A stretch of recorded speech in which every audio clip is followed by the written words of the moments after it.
Bam ba bam bam bam bam ba bam bam bam bam ba ba ba bam bam ba bam bam. What's up, Scrapyard? Hope you guys are all doing good today on this beautiful Sunday afternoon. For today's video, once again, I have another commentary for you guys, this time regarding Masters rank, how to get Masters, how to play in Masters, and how to potentially hit Apex Predator. The next and final video will be regarding Apex Predator tips as well, provided with some commentary again. And this game right here is actually a very entertaining game, especially the second half of this video.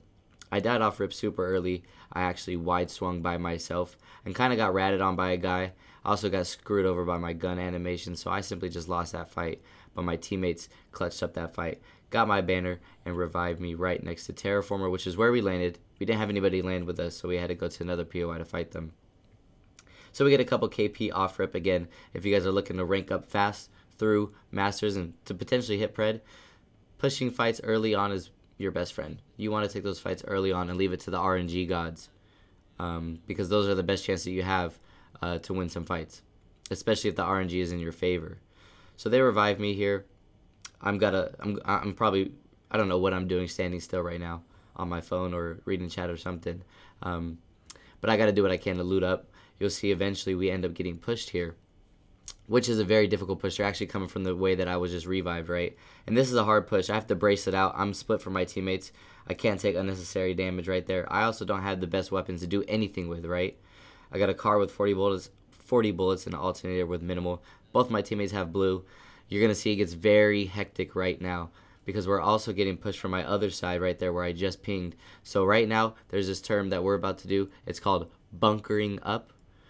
When you're about to get pinched by two enemies on each side of you, or one enemy on each side of you, the best thing that you can do is just bunker up in the building. There's not much you can do.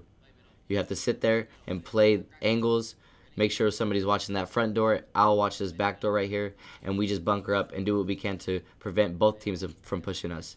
And so obviously you want two people on one side and one person on the other side.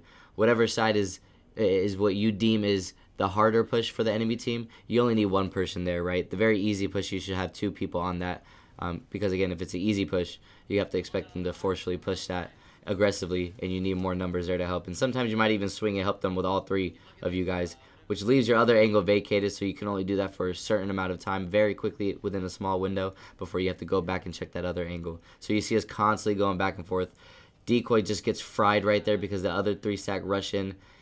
I had to just play my life right there because I sense that my teammates are going to die. But what I hope by doing this is forcing the other two teams to push each other again, so then I become the third party. And that's the whole 3 R's of Apex: retreat, reassess, and reengage. I figured my teammates were going to die. It was a given. If I stayed there, we all die, considering Decoy got so weak, which means I would have had to look that angle for him, which would have left the other angle open. So I get back here, they finish the fight, they wipe them easily, the team that griefed our game, the third party behind us with the Rampart, they wipe them out. I get an easy knock, so now it's a 1v1 because they did get some trades. And this here is going to play very, very passively right here. You see he's got 2 knockdown shields. I have 1 battery, don't have a lot of ammo, so I'm playing as patient as I can. I can't just sit there and push him when he's got 2 knockdown shields. So what I'm trying to do is just get rid of those knockdown shields while I can. He scans me right here. He should have pushed me right here while I was on scan. He allows me to do equal damage to him, which prevents him from pushing me even though I'm scanned. So I fall back. I'm going to put my ult down. I go back to hold an angle just to make sure he's not rezzing, which he tried to. And then I go back again to buy myself some more time. I did that to buy myself some more time. And then I get some armor swaps and a grenade to get him off of those knockdown shields. So I throw that grenade there to get him off. The guy ends up dying. And then I push that easy 1v1. Man, that's called, bro, I'm real surgical with this shit, Jay. You feel me? But that was very complex fight right there. Especially considering we got pushed on both sides. Sometimes, especially if you're Loba, you could brace that out of a window like that and escape, which is what she's very good at. But when you sense your team's going to die, sometimes it's best to just leave them. I know that sounds very weird. But I knew for 100% fact that if I stayed there with my team, we all die, and we're sitting in the lobby right now. So I did what I can, even though I sacrificed my teammates as a result. It was a very educated play, and it ended up paying off. Of course it did, though, because everything I do is calculated. So now this is the second part of the clip. There's no more cuts. This is where it gets extremely hectic. I'll probably go over a lot of good tips, so listen up. We have this team in the first donut building right in front of us. There are 8 squads alive, 20 people excluding us 3. So I know it says 23, but that's how you look at it. There's 20 people left in the lobby. You don't count yourselves. We're all kitted up now. I have a lot of bats. Again, a playstyle for masters. If you're trying to play in these lobbies and you have a full team, again, don't expect to get pred if you don't have a full 3-stack that you're playing with. I have a full 3-stack that I'm playing with. I started a little late. I took a week and a half off to go to LA to go apartment hunting. And then, of course, I come back and now I'm masters. And what we have to do is try to get as much KP as we can, and that's what you should be doing in masters lobbies as well. If your solo queuing is different, I'll have to make another video on how to solo queue rank. But for right now, if you have a full 3-stack and you're in masters, try to aggressively push more fights, because that's kind of how the rank system is designed now. I know back in the day I used to tell you to be smart, rotate, and all of those things, which you should still be doing if you want to get a better understanding of the game. But if you're a master trying to hit pred, the pred cap's so high, entry cost is so high, you need a lot of kills. Hence why we're pushing this team in the middle of circle. With a proper rank system, this would never happen. But you see them playing weird. They're all just holding angles. I don't really like just rushing in there without getting extra damage in. Again, that's something you guys should be doing more often. Push aggressively, but don't just brain dead ape them, right? Try to get some angles, try to get some big damage, or at least a knock, and then push from there to make it easier for yourself. We kind of just back out of that fight right there. I believe they had a Seer Bloodhound combo, so that's a very difficult combo to fight. And then we go over to this other building, and then, again, of course, another scan character. And so, initially, I wanted to just sit in that donut building. But then I found out that there's actually a team in there. So we were going to push them to see what we could do, and then we get shot on my back, so then we dip out. And real quickly, of course, if you guys want to continue getting better at Apex Legends, you guys want to utilize these tactics that I've been giving you within real game scenarios, not just ranked, not just pubs, but in real competitive tournaments, go ahead and follow the link in the description. It's a Discord link. I'm signed with an organization known as CCE, and we host a lot of tournaments for solo queuers, for lower skill players, for people that are actually trying to get into the pro scene, controller players, console players, PC players, you name it. We have tournaments for all of you guys. So please, click that Discord link in the description and sign up with us. You won't regret it. It's the best place that you can develop your skills in. So again, please, check them out. Anyway, so we wrap far back here to clear out our backside. And this is something that I try to tell you guys, just to wrap all the way behind every other team that you guys can and play this backside of the circle. So now we know that we're safe here, and every single team is in front of us now. We're not in the middle anymore. We rotated outside of the middle and towards the edge of the ring. And now we have sights on every single person in the lobby. Granted, there are still 4 teams looking at us right now. They're all focusing us, but we have some cover to play. But again, instead of just being in the open like we were prior, we rotated to the back of this side and got some easy KP against the players that were completely unsuspecting of a team that rotated that way. And then we work our way inside. We got a knock on that Bangalore right there. My friend Fearsy, he is, I don't know what the hell he's doing. And somehow he survives all this. But again, I think there was just some miscommunication on his part. He may have got some big damage over there and wanted to push them. Somehow he's able to survive. We help collapse onto him to help provide him some support. Who knows if he could have survived without us, but he was honestly doing a lot of big damage to this team. So we swing them as a whole 3-stack again. Some miscommunication against a good team. Fearsy probably would have died. Thank God we were fighting diamonds right there. But he was able to stay alive long enough and buy us some time to catch up to him to help him out. So here now we're not in the greatest position at all.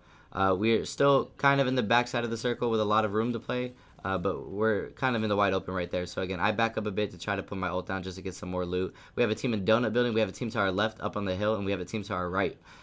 Somebody is a solo in this game, so we don't know where he is, but he's got to be somewhere, obviously. He's got to be somewhere on the map. Can't just be invisible. Excuse me, I'm still getting over this sickness. So I sense that they're wrapping wide right on me, so I extend wide right and mirror him so that he can't force his, so he can't push around us like that, which would push us this way where I'm at right now into the wide open, and I'm getting my back destroyed. Regardless, that's what happened anyways, but I helped delay it just a little bit, and we actually ended up getting a knock on it as a result. My armor swaps are crispy right here. They had to be, because look what's happening to me. I get shot from 70 different people, and there's not much you can do right there. I know for a lot of you guys want to panic. Thankfully, I had 2 armor swaps to keep me alive right there, but it's just a matter of, even though I'm weak, and I'm probably gonna die, I maintain my composure and I find a place where it's gonna keep me safe, and then I commit to that. Instead of staying down there, I sense again my teammate was up here by himself. He could have provided angles for me, but I could have easily gotten wrapped by myself right there alone. So I braced it back up to my teammate to reposition with him. This Horizon was caught slipping. I don't know what the hell she was doing. And honestly, I thought this team was going to be completely dead after that. We got the knock on like the Bangalore initially, and then we had that knock on the Horizon right there, and somehow they reset all of them. I sense that this team right there that I'm shooting at is rotating to the left, so I assume that they'd have angles on the team that we just knocked. Boy, was I wrong. Somehow that team underneath us fully reset, and there's not much that I could have really done right there, right? With the circle closing in, it's just kind of like, all right, well, if they reset, but I'm not going to sit there and throw my entire game to try to get them fully finished, especially because I literally had no room to work with. I either jump down there and shoot them, or I run away. And of course, I'm not going to jump down high ground and just try to kill them. So I get that. So I swing to this truck right there, because I had to. But then I remember, I was like, damn, this team's really not dead yet. So I swing back to the left fence, somewhere that they're not suspecting, to open up a huge angle on them and get that knock, that re-knock, and then wipe them out of the game. It was just a duo as well. But that's a heads-up play right there, remembering where the enemy team is going to be and where they're going to be rotating, and then hopping on that. So I hit 191 on the Seer. I don't know what he was doing. They know we're a duo. I guess he got a little horny. I don't know if he knew if I was there or not, but you're a Seer. You should be Seer scanning me or Seer ulting me. I missed a lot of shots on this Horizon right here, but Fearsy gets some beautiful team shots with me to get that knock. I'm going to get this armor swap right here. We obviously kill that Seer, but he doesn't get finished. And then as I walk up here, this is where the solo bang is going to be at. And that might have been actually their bang teammate, and this is a solo bang right here. So I swing that left angle right there because my teammate got fried. If I don't swing that angle right there, then Fearsy gets killed because that bang freely rotates onto him. So I swing that angle for him because I'm full health. I can take damage, and we get that kill. And then from here, I mean, this is just beautiful. It's a beautiful game. A very difficult game that we won. I didn't expect to win this as a duo, but damn it, we did it somehow. It really just had to do with my teammate playing right next to me calling out great plays, great comms, but my teammate sticking by my side, team shooting every person with me, 2 guns on every individual every single time. There wasn't a single time where we didn't have 2 guns on one guy at the end right there. And so, damn, what a wonderful game. That's the intensity that you have to be playing at as a Masters player to hit the pred, to get to the pred level, and that's about it. I hope you guys have a good day, and I'll see you guys next time. Bam bam bam bam bam. Bam bam bam bam bam bam bam bam bam bam bam bam. Bam bam bam bam bam bam bam bam bam bam bam. Bam bam bam bam bam bam bam bam.